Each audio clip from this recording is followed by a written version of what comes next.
उत्तर प्रदेश में आज से शुरू हो गई वन नेशन वन कार्ड योजना की शुरुआत। लॉकडाउन में प्रभावित मजदूरों और प्रवासियों को इसका फायदा मिलेगा।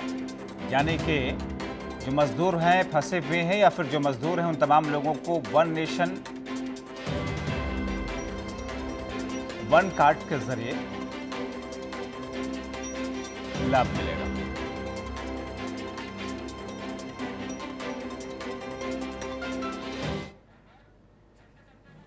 मई दिवस पर योगी ने मजदूरों को एक विशेष तोहफा दिया हुआ है। राशन पोर्टेबिलिटी के तहत वन नेशन वन कार्ड में अब देश भर के मजदूरों को अलग अलग जगह पर राशन दिया जा सकेगा। आइए हम बात करते हैं, हमारे साथ हैं इस वक्त एडिशनल फूड कमिश्नर। हम उन्हीं से बात करते हैं कि क्या कुछ प्लानिंग है सर, और किस तरह से इसको लागू करना है और क्या फायदे होंगे। दिनांक 1 मई को जो हमारा राष्ट्रीय मजदूर दिवस मनाया जाता है, इस दिन को राज्य सरकार ने हमारे राष्ट्रीय राशन पोर्टेबिलिटी शुरुआत की है। इस राशन पोर्टेबिलिटी का जो लाभ मिलेगा मैक्सिमम मजदूरों को, दिहाड़ी मजदूरों को और प्रवासी मजदूरों को ही मिलेगा, जो कि लॉकडाउन के दौरान अलग अलग स्टेट में फंस गए हैं।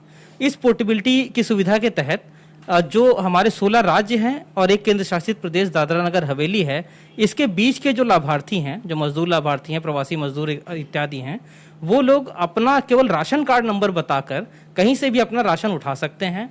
इसके लिए आवश्यक शर्तें ये रहेंगी कि उसके पास जो राशन कार्ड होना चाहिए वह एनएफएसए के तहत इशू किया हुआ, मतलब राष्ट्रीय खाद्य सुरक्षा के तहत इशू किया हुआ राशन कार्ड होना चाहिए। वो राशन कार्ड पिछले 6 महीने से वैलिड होना चाहिए। इसके अलावा जब वो बायोमेट्रिक करके राशन उठाएगा, बायो ऑथेंटिकेशन के थ्रू अंगूठा लगाकर, तभी उसका राशन नेशनल पोर्टेबिलिटी के तहत उठाया जा सकेगा।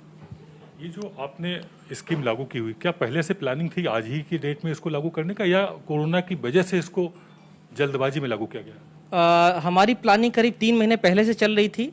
3 महीने पहले से हमने स्टेट लेवल पे इसकी टेस्टिंग शुरू कर दी थी, क्योंकि उत्तर प्रदेश एक बड़ा राज्य है और यहाँ पे 4-5 सिस्टम इंटीग्रेटर्स हैं जो अलग अलग काम करते हैं। अलग अलग स्टेट में टेंडर, अलग अलग स्टेजेस में टेंडर हुआ है, तो इसकी प्लानिंग और इसकी सारा कुछ हम लोग इम्प्लीमेंटेशन बहुत पहले से कर रहे हैं। 3 महीने पहले से इसकी टेस्टिंग शुरू कर दी थी और स्टेट लेवल में जो हमने टेस्टिंग की है, उस टेस्टिंग के तहत करीब पिछले महीने जो अप्रैल के जो हमारी स्टेट लेवल की पोर्टेबिलिटी थी, वो करीब 2.13% थी। उस पोर्टेबिलिटी में हमने ये पाया कि सबसे ज़्यादा पोर्टेबिलिटी गौतम बुद्ध नगर में हुई है, जहाँ पे गौतम बुद्ध नगर से बाहर के करीब 11.5% लाभार्थियों ने राशन उठाया। इसी तरह लखनऊ सेकंड नंबर पर रहा, जहाँ 8.5% लोगों ने, लखनऊ के बाहर के लोगों ने राशन उठाया। राशन पोर्टेबिलिटी के समय जो ये प्लानिंग चल रही थी, नहीं उम्मीद थी कि ये कोरोना का संकट आएगा और ये योजना वरदान साबित होगी। आज वन नेशन वन कार्ड योजना पूरी तरह से उन फंसे हुए मजदूरों के लिए वरदान साबित हो रही है जो अलग अलग देश के हिस्सों में फंस गए हैं। R9 टीवी से कैमरामैन प्रियांश के साथ आदित्य द्विवेदी।